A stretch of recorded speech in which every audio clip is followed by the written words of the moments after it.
2023ல பார்த்தீங்கன்னா, இந்த pink colour செவ்வந்தி செடி எங்க அப்பா எங்க வீட்ல வச்சு விட்டுட்டு போனாரு. அந்த வாங்கும்போது பார்த்தீங்கன்னா, அது வந்து ஆனிவல் செடின்னு தான் சொன்னாங்க. பெரினியல்லாம் வராது. நீங்க தரையில வைக்காதீங்க, பாட்லயே வச்சுருங்க அப்டின்னாங்க. நாங்க அந்த வச்ச வருஷம் வந்து சரியா பூக்கல. அதுக்கு அடுத்த வருஷம் பார்த்தீங்கன்னா, ஒரு சின்ன செடியா இருந்தது. இவ்ளோ பெரிய புஷ்ஷா மாறிடுச்சு. அதில இருக்கிற இலையே தெரியாத அளவுக்கு பூ வந்து அவ்ளோ பூத்து குலுங்குச்சு.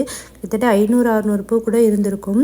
நான் இந்த ஷார்ட்ஸ் வந்து ஏற்கனவே நான் நம்ம சேனலில் வந்து போஸ்ட் பண்ணியிருக்கேன். அப்போ வந்து நிறைய பேர் என்கிட்ட கேட்டிருந்தாங்க, இதோட கட்டிங்ஸ் கிடைக்குமா அப்படின்னு சொல்லிட்டு. ஸோ இந்த பூவே பார்த்தீங்கன்னா செப்டம்பர் அக்டோபரில் தான் பூக்கும். அதுக்கப்புறம் வின்டர் வந்து இந்த செடி இருந்த இடமே தெரியாத அளவுக்கு எவ்வளோ ஸ்னோ இருந்துச்சு பாருங்கள். அது ஃபுல்லாக காஞ்சி போயிடுச்சு.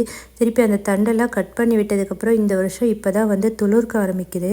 சம்மர் ஃபுல்லாக இந்த செடி வந்து வளரும். கிட்டத்தட்ட ஃபால் சீசன் அக்டோபரில் தான் இந்த வந்து பூவே பூக்க ஆரம்பிக்கும். கனடாவில் இருக்க கோல்டு கிளைமேட்டுக்கு இதோட கட்டிங்ஸ் எடுத்து வச்சா வளருமான்றது எனக்கு தெரியல.